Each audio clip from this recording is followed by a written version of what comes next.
Hunyo 18, 2026. Isang malaking bola ng apoy ang nagliwanag sa gabi sa langit ng Moscow.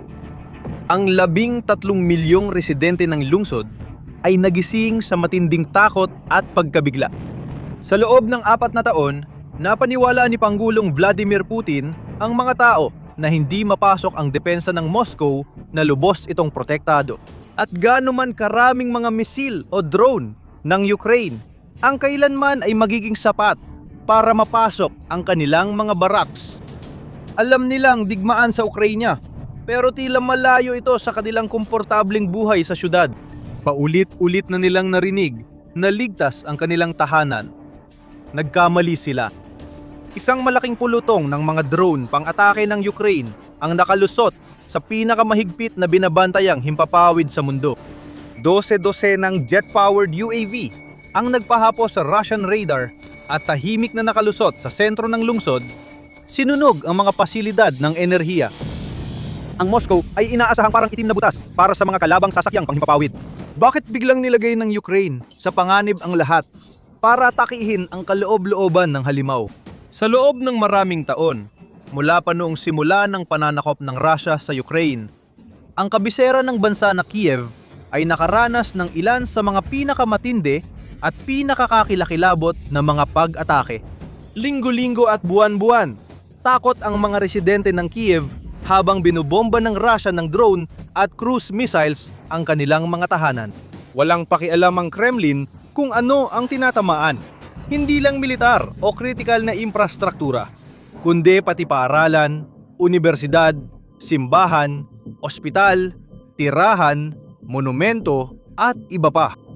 Paulit-ulit, sibilyan ang nasasaktan o namamatay at milyon-milyon ang napipilitang lumikas. Ang mga natirang tao ay nabubuhay sa takot, laging naghihintay sa susunod na sirena ng pag-atake mula sa himpapawid. Tuloy-tuloy ang pag-atake ng Rusya at noong Hunyo 15, 2026, isinagawa nito ang isa sa pinakamalupit at pinakawalang pusong pag-atake. Magdamag, sinalakay ng mga misil at drone ang lungsod at muling tinarget ang isa sa pinakamahalagang pook panreliyon at pangkultura ng Ukraine, ang Pochesk Lavra Monastery Complex. Itinayo halos 1,000 taon nang nakalipas, naging ilaw ang lugar na ito para sa mga Kristiyano sa silangang Europa. Isang banal na lugar na kilala sa gintong simboryo, kahangahangang arkitektura at nagsisilbing lugar ng pansamba at kapayapaan sa maraming henerasyon. Sa isang gabi lang, sinunog ng Russia ang lahat. Bumulusok ang mga Gerantu kamikaze drones sa bubong ng monasteryo. Nasira ang pangunahing simboryo at nagdulot ng malalawak na sunog sa loob ng Dormishan Katedral. Matinding galit ang dulot ng pag-atake. Tinawag ni punong ministro ng Ukraine na si Yulia Shevchenko na brutal ang pag-atakang ito sa ating mga tao at pamana. Panibagong krimen na naman ng Russia laban sa sangkatauhan, kasaysayan at Kristyanismo. Tinawag ni Pangulong Volodymyr Zelensky itong isa sa pinakamalalang krimen ng Russia laban sa kulturang Kristiyano. Tinawag ito ni Ursula von der Leyen, Pangulo ng European Commission, na walang saysay na karahasan. Hindi napapanalo ang mga digmaan sa diplomatikong pagkondena habang pinapanood ng mga mamamayan ng Kiev ang muling pagliyab ng isa sa mga pinakasagradong lugar ng kanilang lungsod. Nangako ang mataas na pamunuan ng Ukraine ng paghihiganti. Hindi na puro depensa ang gagawin ni na Pangulong Zelensky at mga general niya. Paulit-ulit na nilang nakita ang ganitong senaryo noon. Wala silang mga sandatang kailangan para matagumpay na gantihan ang kabisera ng Russia gamit ang parehong tindi ng dahas at bagsik. Pero noon yon at iba na ang ngayon. Kinanti ng Russia ang oso at malapit na nitong maramdaman ang mga kuko. Agad nagplano ang Ukraine ng ganti sa labang-awang pag-atake ng Russia. Nagpapatuloy pa rin ang sunog sa Pochesk Lavra habang abala ang mga komandanteng militar at intelligence ng Ukraine sa paghahanda ng kanilang pinakaambisyosong mga pag-atake sa digmaan. Sa mga nagdaang taon, marami silang matagumpay na pag-atake, hindi lang sa frontline at sinakop na teritoryo, kundi pati sa kabila ng hangganan at reyon ng Russia.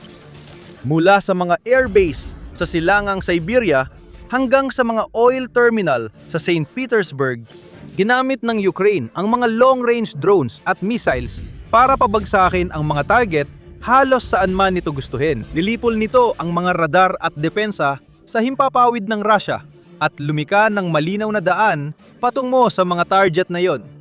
Ipinapadala ang kanilang mga drone ng mas malalim at mas malalim sa likod ng linya ng kalaban. Dinadala ang digmaan sa mismong tahanan ng mga Ruso, hindi sa pamamagitan ng pambobomba ng kanilang mga bahay at ospital, kundi sa pagsira ng mahahalagang infrastruktura tulad ng mga oil refinery at planta ng produksyon na siyang nagpapundo sa makinarya ng digmaan ng Kremlin at nagpapahintulot na magpatuloy ang labanan. Klaro ang plano ng Ukraine. Tamaan ang Russia kung saan ito pinakamasasaktan, sirain ang pundasyon ng ekonomiya, at hintayin na bumagsak ang iba pang bahagi nito. Epektibo ang estratehiyang ito, pero laging nakakaiwas ang Moscow sa mga drone specialist ng Ukraine, ang unmanned systems forces nito. Mula pa noong panahon ng Cold War, ang kabisera ng Russia ay tinuturing na itim na butas para sa mga kalabang eroplano. Tahanan ng Pangulo ng Russia, pamahalaan, at karamihan sa elite at oligarko ng bansa. Ito ang pinakamahigpit na pinoprotektahang lugar sa 6.6 na milyong milya kwadrado ng teritoryo ng Russia. Pinatibay pa lalo ang depensa ng lungsod sa ilalim ni Putin. Mga paikot na bilog ng mga radar, mga baterya ng anti-aircraft missile, at makapangyarihang mga sistema ng electronic warfare ang inilagay sa paligid nito. Kaya kahit na makalusot man ang isang banta ng kalaban sa unang linya ng depensa, kailangan pa rin nitong lampasan ang ilang mga protektibong panangga bago ito makarating sa pinakaloob na bahagi ng sentro ng lungsod. Dahil dito, tuwing nangangahas ang Ukraine na maglunsad ng anumang uri ng pag-atake sa Moscow, kadalasan ay hindi ito nagtatagumpay o kulang sa epekto. Hindi ibig sabihin na hindi nagsumikap ang Kiev. Matagal nang sinusubukan ng Ukraine na atakihin ang Moscow mula 2023. Ngunit karamihan sa mga pag-ataking yon ay nagtapos sa parehong paraan. Halos lahat ng banta mula Ukraine ay napabagsak ng depensa ng Rusya at kakaunti lang ang pinsalang naitala. Nagdiwang pa ang mga lokal na opisyal ng Rusya. Itinuturing itong patunay na nagampanan ng kabisera ang reputasyon nito. Kasing lakas pa rin ito at walang magagawa ang Ukraine. Sa tuktok ng pamahalaan, naniwala rin si Vladimir Putin sa pinalobong kwento. Alam niya na kahit magtagumpay ang Ukraine na atakihin ang ibang lungsod, mananatiling kakaiba at di mapasok ang Moscow, ang matibay na target na may mga sistemang walang tao. Kailangang patunayan ng mga puwersa na mali siya, at ang tanging paraan para magawa yon ay hiramin ng isang taktika mula sa aklat ng mga estratehiya ng Russia. Matagal nang binobomba ng Moscow ang Kiev gamit ang napakaraming drone, umaasa sa dami ng kanilang mga panghimpapawid na kagamitan para madaig sa dami ang depensa ng lungsod. Gagawin na rin yon ng Ukraine. Sa mga oras bago ang pag-atake, noong Hunyo 18, nagtipon ito ng napakalaking puwersa, ang pinakamalaki kailanman na inilunsad laban sa Moscow, na may humigit kumulang 200 UAV sa kabuuan.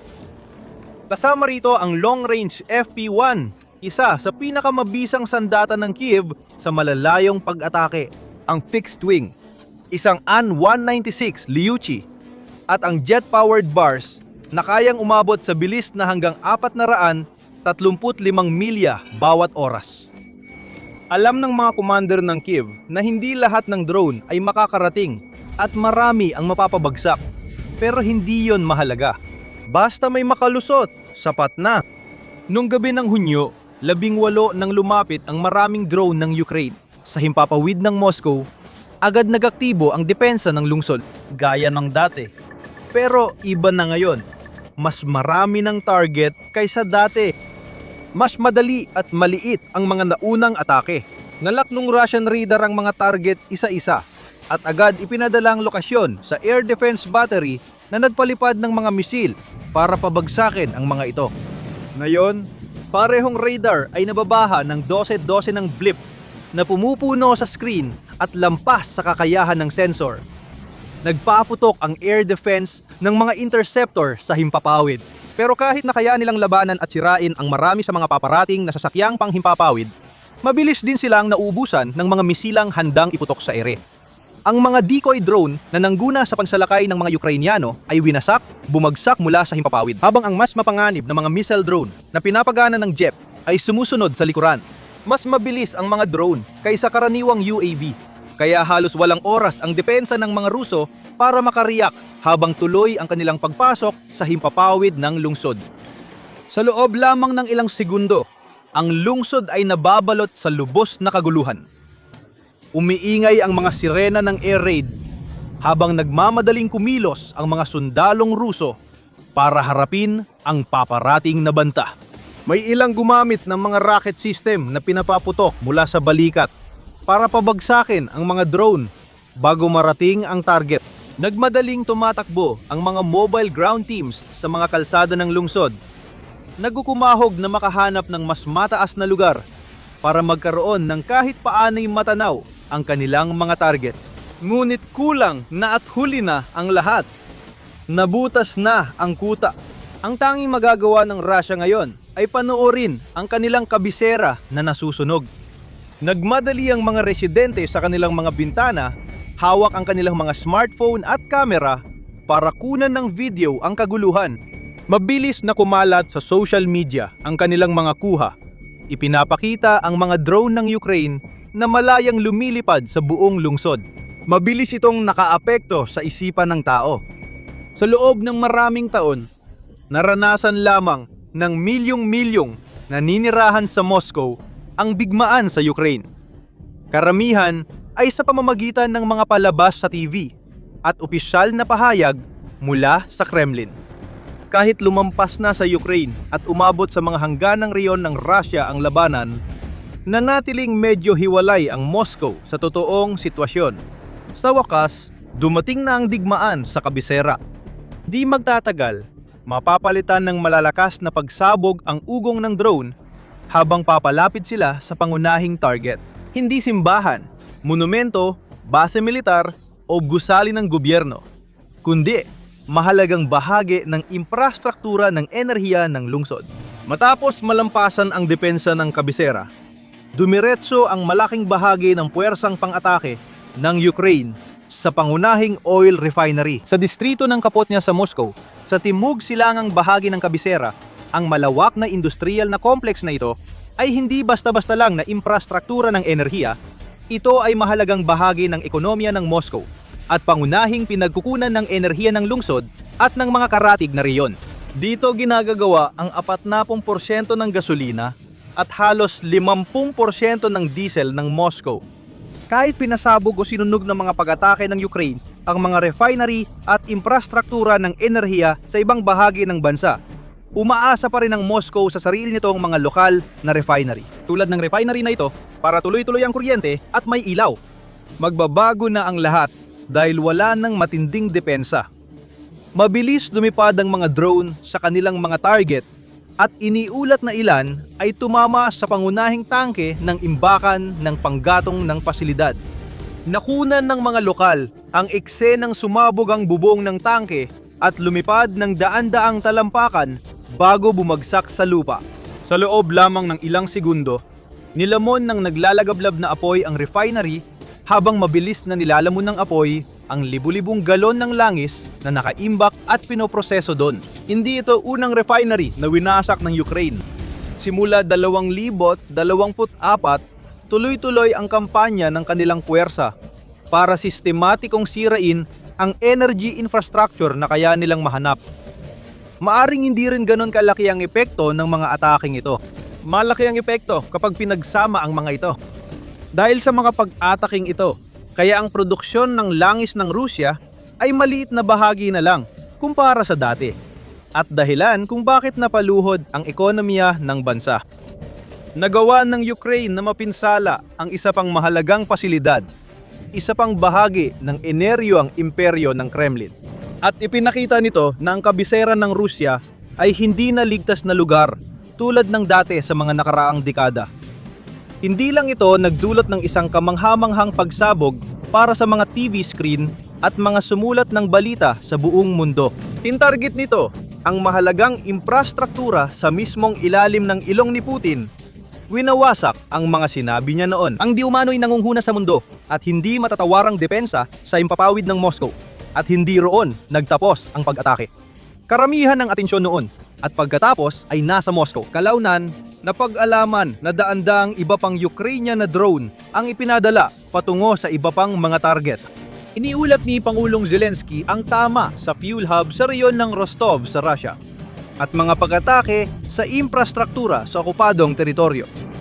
Naramdaman ng Russia ang galit ng Ukraine at nasaksihan nito ang lumalakas na kapangyarihan ng dating kaibigang bansang kapitbahay na labis nitong nilapastangan ang tiwala nang simulan nito ang malawakang pananakop noong Pebrero 2022. At kahit na ang huling mga drone ng Ukraine ay tumama na sa kanilang mga target o nawala na sa himpapawid, ramdam, kita at maririnig pa rin ang epekto ng pag-atakeng ito sa usok sa itaas ng lungsod, sa mga napasingap ng mga residente nito at sa nagmamadaling kilos ng mga opisyal nito. Habang napupuno ng usok ang kalangitan sa ibabaw ng Moscow, nagmadali ang mga namumuno sa lungsod na tumugon sa insidente. Mabilis na inihanda at inilabas sa media ang mga pahayag. Sinubukan ni Sergei Sobyanin, alkalde ng Moscow, na magmukhang matatag at iginiit na napabagsak ng air defense ng Moscow ang halos 200 Ukrainian drone. Tahimik na inaming may ilan na nakalusot at tumama sa refinery. Samantala, nagkagulo ang malawak at abalang network ng transportasyon ng kabisera. Dahil sa takot na baka ito pa lang ang unang bugso ng mas malaking pag-atake, napilitan ang mga autoridad na maglabas ng mga emergency na kautusan. Pansamantalang itinigil ang operasyon ng 4 na paliparan sa lungsod at mahigit 500 flight ang nakansela o naantala. Sa Sheremetyevo, pinakamalaki at pinakaabalang paliparan sa Rusya, inutusan ng seguridad ang ganap na paglikas, kaya naglabasan sa kalsada ang libu-libong natatarantang pasahero. Naramdaman din sa ibang bahagi ng lungsod ang epekto ng pag-atake. Ang debris mula sa mga na-intercept na drone at ligaw na anti-aircraft missile ay bumagsak sa mga kapitbahayan at nagdulot ng sunog sa isang lokal na shopping center. Pansamantalang isinara ang mga kalsada sa timog at silangan ng Moscow, nagdulot ng matinding traffic habang kumakalat ang makapal at mabahong usok hanggang sa malalayong bahagi ng lungsod. Sa desperadong pagtatangkang maliitin ang epekto ng ganitong mga pag-atake, ipinagbawal ng mga autoridad ng Russia ang pag-post ng video o larawan ng drone attack online. Pero hindi nila napigilan ang pagdagsa ng mga post na agad bumaha sa social media, habang ang mga taga-Moscow ay gumamit ng Telegram at iba pang mga plataporma, nagbahagi ng mga video, litrato at voice notes na detalyadong ikinuwento kung ano talagang nangyari. Ipinakita ang mga drone sa impapawid at ang mapaminsalang resulta ng kanilang pag-atake. May ilang mga lokal na narinig na hayagang umiiyak sa matinding pagkabigla. May ilan na nagpahayag ng kanilang pagkabigla kung gaano kadaling nalusutan ng depensa ng kanilang lungsod at pagkagulat na biglang naging parang war zone ang kanilang bayan. Ayon sa mga simpatetiko ng Ukraine, matagal nang inaasahan ang ganitong pag-atake. Magkakaiba man ang naging reaksyon at opinyon, lahat ng tao sa lungsod noong Hunyo 18 ay nakasaksi sa parehong pangyayari. Pumalya ang depensa ng kanilang lungsod. Nakita nilang nakalusot ang mga drone ng Ukraine sa kanilang himpapawid at tumama sa puso ng bansa. Nakita rin nila ang itim na ulan na bumagsak ilang oras pagkatapos ng insidente, habang ang usok at mga partikula mula sa sunog sa refinery ay pumasok sa atmosfera at dahan-dahang tinangay pababa ng hangin. Dumapo ito sa ilang parte ng lungsod. Pininturahan ng mamantikang maitim na usok ang mga gusali at sasakyan. Matagal nang naranasan ng mga Ukrainian sa Kyiv at ibang lungsod ang ganitong atake at may mas malala pa. Nawalan sila ng kaibigan, pamilya, kapitbahay at nasaksihan ang pagkasira ng mga kalsada at istrukturang kilala nila at kinalakihan. Noong Hunyo 18, hindi binomba ng Ukraine ang mga tahanan o lugar sambahan, hindi rin nila pinatay ang mga sibilyan. Ngunit binigyan nila ang mga ito at ang lungsod ng seryosong realidad na dapat pag-isipan. Habang tinatamaan din ang isa pang mahalagang bahagi ng energy infrastructure ng Kremlin, napipilitang harapin ni Putin ang nakakahiya nitong epekto. Muli, Mula kay Pangulong Zelensky, malinaw ang mensahe. Hindi namin gusto ang digmaang ito at hindi namin ito kailanman ginusto. Ngunit kung masusunog ang Ukraine, masusunog din ang inyong Moscow. Baka hindi pinaniwalaan ni Putin noon, pero ngayon, wala na siyang pagpipilian. Hindi si Vladimir Putin ang unang otoritarian na napangtanto na hindi na sila ligtas. Nang magpasya ang militar ng Estados Unidos na alisin si Nicolas Maduro sa kapangyarihan sa Venezuela, nilaktawan nila ang kanyang hukbo para makita kung paano inalis ng puwersa ng Amerika ang isang diktador sa maigpit na binabantayang palasyo. I-click ang video sa screen mo ngayon at magkita tayo sa susunod na labanan.